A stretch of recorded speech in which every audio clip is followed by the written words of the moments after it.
तो जब बार्सिलोना और एटलेटिको मैड्रिड का फर्स्ट टाई जो एटलेटिको मैड्रिड के होम पे हुआ था वो 4-0 एंड हुआ था और एरिक गार्सिया को रेड कार्ड मिला था। उस टाइम पर मुझे नहीं लगता कि किसी ने सोचा था कि बार्सिलोना सेकंड लेग में compete भी कर पाएगी, क्योंकि एरिक गार्सिया थे नहीं, बार्सिलोना को इतनी सारी इंजरीज हैं। उसके बावजूद जो आज मैच हमने देखा है, इट्स अ पीक फुटबॉल।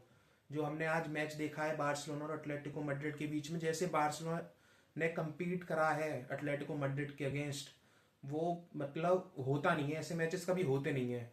बस बार्सिलोना एक गोल से क्वालिफाई नहीं कर पाई और एटलेटिको मैड्रिड एक गोल की लीड के साथ मैच को हार कर लेकिन टाई को जीत कर कोपा डेल रे के फाइनल में पहुंच चुकी है।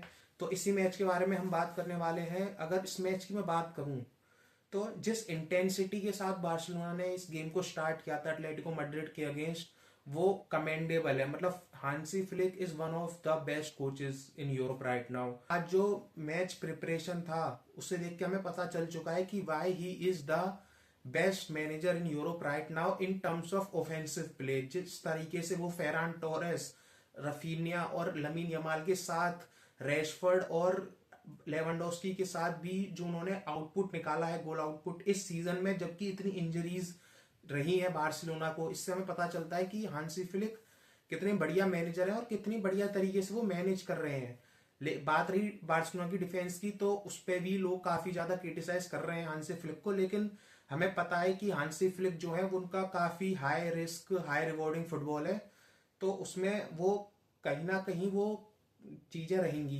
गेम की बात करें तो गेम जैसे बार्सिलोना ने जिस इंटेंसिटी के साथ स्टार्ट किया था, रफीनिया जो प्रेस कर रहे थे, लमीन यमाल, भाई लमीन यमाल ने जो आज गेम खेला है एटलेटिको मैड्रिड के अगेंस्ट, वो देखकर मतलब एटलेटिको मैड्रिड का कोई प्लेयर ऐसा लग रहा था कि लमीन यमाल को पकड़ ही नहीं सकता। मतलब मार तो छोड़ो, पकड़ भी नहीं पा रहा था। जिस हिसाब से लमीन यमाल स्टेप ओवर कर रहे थे, ड्रिबल कर रहे थे बार बार वो बॉक्सेस में, जो ट्रिवेला पास निकाल रहे थे, एटलेटिको मैड्रिड मतलब डबल डाउन करने की कोशिश कर रही थी लमीन यमाल के ऊपर। लेकिन लमीन यमाल, मुझे बिलीव नहीं होता कि वो 18 साल का लड़का है और ये सब चीजें कर रहा है। मैं खुद 18 साल का हूँ और जब मैं देखता हूँ लमीन यमाल को तो मुझे लगता है कि ये अपनी पीक पे क्या करेगा, जो उसने आज करा है एटलेटिको मैड्रिड के साथ। और एटलेटिको मैड्रिड का defence is one of the best.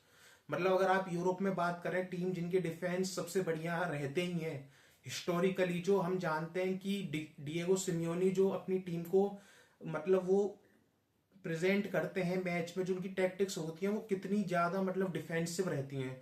और उस डिफेंस के सामने जो लमीन यमाल ने आज गेम खेला है, मतलब मैं क्या बोलूं इस प्लेयर के बारे में। मतलब 18 साल का मेसी, जो मैं लोगों से सुनता हूँ वो भी ये कहते हैं कि 18 साल पे मेसी भी वो सब चीजें नहीं कर रहा था जो लमीन यमाल कर रहा है। Football is in great hands दोस्तों। मतलब मैं सोच नहीं सकता कि लमीन जब अपनी प्राइम में आएगा 24-25 साल की उम्र में, तो वो क्या क्या करने वाला है। अगर आज वाले मैच की बात करें तो लमीन यमाल ने इतने चांसेस क्रिएट करे, इतने ड्रिबल करे, इतने हाफ चांसेस बनाए, लेकिन वो कहते हैं ना कि जब दिन आपका नहीं होता तो आप कुछ भी कर लीजिए, आप नहीं जीत पाते। वही हुआ है आज बार्सिलोना के साथ, एक गोल से वो रह गए। लेकिन लमीन यमाल की जो परफॉर्मेंस थी वो जनरेशनल परफॉर्मेंस में बोलूंगा, ये परफॉर्मेंस बहुत टाइम तक याद रखी जाएगी। लमीन यमाल को देख के मुझे लग रहा था कि बार्सिलोना मतलब बहुत कंट्रोल में है, कोई दिक्कत नहीं है, बहुत आराम से हम कंट्रोल मतलब मैच को जीत जाएंगे। लेकिन यही है, जब आपकी टीम में फरान टोरेस जैसा स्ट्राइकर हो तो यही दिक्कतें होती हैं। फरान टोरेस मतलब मैं इस प्लेयर जो मंदबुद्धि प्लेयर है, ये इसके बारे में जितनी कम बात करूं उतना ही बढ़िया है। जो आज चांसेस मिले स्टार्टिंग में फर्स्ट हाफ में फेरान टोरेस को, और जो उसने छह छह गुड शॉट भैया, गुड शॉट जो फेरान टोरेस ने जो आज करा है मैच में, मतलब मैं बस मतलब गाली नहीं पकड़ा उसे, यही बहुत बड़ी बात है। मतलब मेरा दिमाग उसने, ये जो बुद्धि मेरी उसने सड़ाई है फेरान टोरेस ने, मुझे मतलब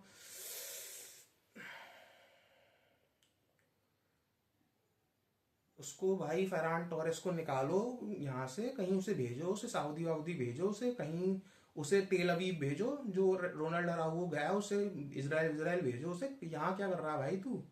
जो उसने आज चांसेस मिस करे हैं भाई। और रफीनिया का भी मुझे लगता है कि आज गेम मतलब रफीनिया ऑफ द बॉल तो मुझे लगता है one of the best performance है। जो प्रेस कर रहा था, जो इंटेंसिटी, जो लीडरशिप वो लाता है इस बार्सिलोना की टीम में कहीं ना कहीं। वो आपको दिख जाता है कि जब वो फील्ड पे होता है कि मतलब कॉम्पिटिटिवनेस जो बार्सिलोना की एक लेवल ऊपर चली जाती है, जिस हिसाब से वो बॉल का प्रोग्रेशन, इवन रफीनिया के साथ मुझे लगता है कि टीम ज्यादा कॉन्फिडेंट रहती है कि हाँ भाई हम कर सकते हैं, जीत सकते हैं। तो अगर मैं वैसे बात करूं, रफीनिया ऑन द बॉल उतना अच्छा गेम नहीं गया। मतलब कहीं ना कहीं वो थोड़े एक दो मूवमेंट्स, मुझे लगता है कि अगर रफीनिया अच्छा बेटर डिसीजन लेते तो मुझे लगता है बार्सिलोना एक गोल और स्कोर करके आगे ड्रॉ एटलीस्ट ओवर टाइम में लेके जा सकती थी। जो रफीनिया ने वहां पे एक शॉट लिया था, और वो अगर पास कर देते वहां पर फर्मीन लोपेज या फरान टोरेस को, तो शायद वो कुछ कर सकते थे। लेकिन जब आपकी टीम में या तो आप शॉट ले लो या फरहान टोरेस को पास कर दो, तो मैं तो ये कहूंगा कि शॉट ही ले लो। उसे पास करना तो 100% श्योर है कि गोल नहीं हो रहा। अगर मैं और आगे बढ़ूं, प्लेयर की बात करूं, तो बर्नाल की बात कर लेते हैं। पहले पेड्री पे मैं आऊंगा, पेड्री को अभी छोड़ते हैं, पहले बर्नाल की बात करते हैं। बर्नाल को मुझे याद है पिछले साल जब एसीएल हुआ था, उससे पहले जो बर्नाल की परफॉर्मेंस आई थी बिग मैचेस में, वो मतलब मैंने पहली बार ऐसा कोई प्लेयर देखा था ला लीगा में जो मिडफील्ड में खेल रहा हो और इतना यंग और इतना डोमिनेटिंग हो कि वो कह रहा है कि ला भाई मुझे बॉल दे। वो बैक लाइन से बॉल लेके आगे लेके जा रहा है, वो डिफेंडर से बॉल ले रहा है, वो राइट बैक लेफ्ट बैक से बॉल ले रहा है, आगे जा रहा है, विंगर से बॉल ले रहा है, आगे दे रहा है, पासेस निकाल रहा है।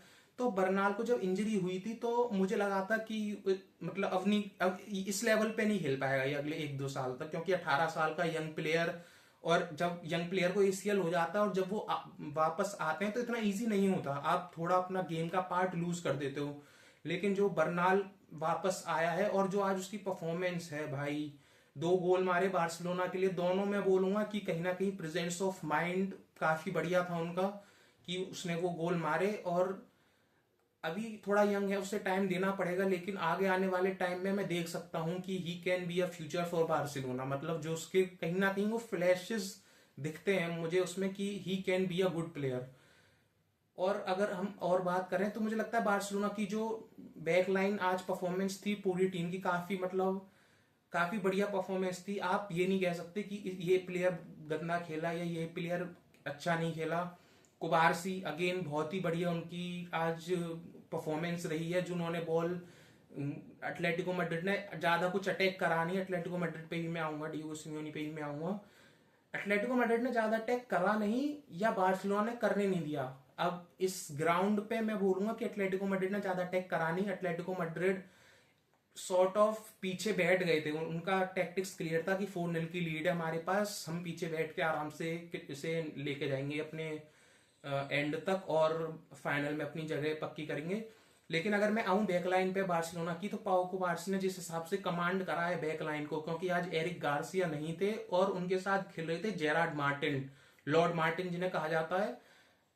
पाओ कुबार्सी अगर आप देखो कुछ प्ले में तो काफी बढ़िया डिसीजन रहे हैं उनके, जो उन्होंने बायना को, लास्ट मुझे याद आता है कि जब बायना बॉल लेके निकल गए थे वहां पे वो गोल मार सकते थे, वो एक थ्रेट बनना था वहां पे, जो कुबार्सी ने वहां पे टैकल मारा। मतलब आज पूरा कमिटमेंट था बार्सिलोना की टीम से। एक प्लेयर और जिसकी मैं बात करना चाहूंगा, तारीफ करना चाहूंगा, वो है जाओ कैंसेलो।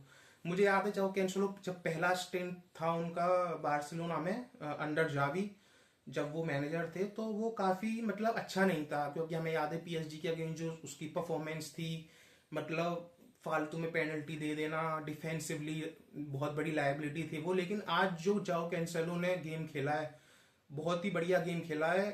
राइट बैक से जो बॉल निकाल रहे थे, वो क्रॉसेस डाल रहे थे, अगर वहां पर लेवेंडोव्स्की अगर आज की गेम में होता, अगर आज की गेम में लेवेंडोव्स्की होता, तो बार्सिलोना मैं 100% बता रहा हूँ वो जीत के जा रही होती, क्योंकि फेरान टोरेस से कुछ नहीं होता।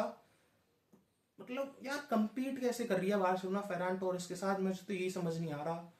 अगेन वही बात कि हांसी फ्लिक को आपको क्रेडिट देना पड़ेगा कि फेरान टोरेस से भी वो गोल निकलवा रहे हैं। जाओ कैंसेलो बहुत ही अच्छी परफॉर्मेंस। अब आते हैं मतलब जो इस टीम का ऑर्केस्ट्रेटर है, जो चला रहा है इस पूरी टीम को, वो एक ही बंदा है और वो है पेड्री। पेड्री पेड्री पेड्री भाई, पेड्री इस टाइम पर मतलब मैं सुन ना लूं से किसी भी और मिडफील्डर से कंपेयर होता हुआ, मतलब जो उसने आज परफॉर्मेंस दी है, मतलब one of the best performances जो मैंने देखी है किसी भी मिडफील्डर से। मुझे अभी भी याद है 70 मिनट्स पे हांसी फ्लिक पेड्री से पूछ रहे थे कि यू वांट सब्स्टिट्यूशन, मैं आपको सब्स्टिट्यूट कर लूं अगर आप कंटिन्यू नहीं कर पा रहे हो। तो पेड्री ने कहा कि रुको, अभी अभी मैं चला रहा हूँ गेम को। तो उससे आपको थोड़ा मेंटेलिटी का पता चलता है कि क्या मेंटेलिटी है पेड्री की और बार्सिलोना प्लेयर्स की, जो उन्होंने आज बॉलें निकाली हैं रफीनिया के लिए, जब फेरान टोरेस कर रहे थे फेरान टोरेस के लिए, लमीन यमाल के लिए। मतलब एटलेटिको मैड्रिड की मिडफील्ड इतनी फिजिकल है, लेकिन फिर भी उसको वो मतलब बिल्कुल भी डिस्कार्ड कर दिया पेड्री ने। जो स्लीकी पास, जो बॉडी फेंट मार के एक शोल्डर ड्रॉप में दो प्लेयर काट दिए, पूरी एटलेटिको मैड्रिड की प्रेस बाईपास करके बॉल निकाल दी। पेड्री इज राइट नाउ मतलब is a league of his own. मतलब वो बंदा जो ऑपरेट कर रहा है इस टाइम पे, I don't like Pedri to be honest, मुझे काफी पसंद है नहीं वो प्लेयर, लेकिन जो आज उसने परफॉर्मेंस दी है और वो देता हुआ आ रहा है इस सीजन में, मतलब लोग इतना क्रेडिट नहीं दे रहे हैं उसे जितना उसे देना चाहिए। पिछली साल बैलन डोर सीजन में भी आई थिंक 11th फिनिश किया था पेड्री ने, जो कि मतलब एक पाप है। मतलब ये हेल में जाने वाली जो चीजें आप करते हो ना, उनमें से एक है कि पेड्री 11th फिनिश कर रहा है बैलन डोर की लिस्ट में। आज जो उसने परफॉर्मेंस दी है, मतलब बो डाउन कर सकते हो आप, मतलब ताली बजा सकते हो, उसके अलावा कुछ कह नहीं सकते। बस चुप चुप होके बैठ जाओ और बस ताली बजा दो, बस ये कर सकते हो और कुछ नहीं कर सकते। जो परफॉर्मेंस थी, मतलब Barcelona fan should be happy उनकी टीम की परफॉर्मेंस से, कि जो आज उन्होंने परफॉर्मेंस दी है, जो एज अ टीम जो उनकी ग्रिट और मेंटेलिटी के साथ वो खेले हैं। काफी मतलब मुझे बुरा भी लगा था कि बार्सिलोना अब नहीं जा रही, मतलब बाहर हो चुकी है टाई से, गेम जीत लिया 3-0, लेकिन टाई में 4-3 वो बाहर हो चुके हैं।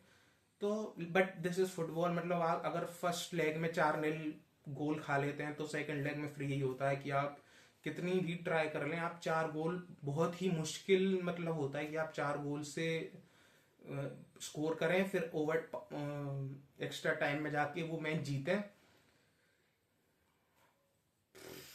भाई अब बार्सिलोना कोपा डेल से बाहर हो चुकी है, Atletico Madrid is in the final, और उनके अगेंस्ट कौन आता है ये देखना होगा। एटलेटिको मैड्रिड की बात कर लेते हैं। मतलब क्या बोलूं मैं, कुछ नहीं करा उन्होंने, पीछे बैठ रहे, वो बैठने ही आए थे। मतलब एडमेला लुकमैन को चांसेस मिले थे 2-3 in first half, I think second half के अर्ली भी 1-2 चांस मिले थे, लेकिन कुछ नहीं करा उन्होंने। मतलब वो 1-2 ड्रिबल करे और बॉल स्क्वायर ही करे जा रहे थे वो, और कुछ नहीं करा। मतलब एटलेटिको मैड्रिड ज्यादा कुछ करने आई नहीं थी, कोई टेक्टिकल डाइवर्सिटी मुझे देखने को मिली नहीं। जो फर्स्ट लेग में हमने देखा था कि मतलब बार बार जो बार्सिलोना के लेफ्ट फ्लैंक जिस पे बार्डे खेलते हैं, और एटलेटिको मैड्रिड के राइट फ्लैंक से जो बार बार रन बना के क्रॉसेस आ रहे थे, वो इस मैच में तो मुझे दिखाई नहीं दिया। एटलेटिको मैड्रिड अब अमेजिंग टीम है, मतलब 4-0 हरा दिया बार्सिलोना को फर्स्ट लेग में, सेकंड लेग में आके बिल्कुल ही बैठ गए पीछे 3-0।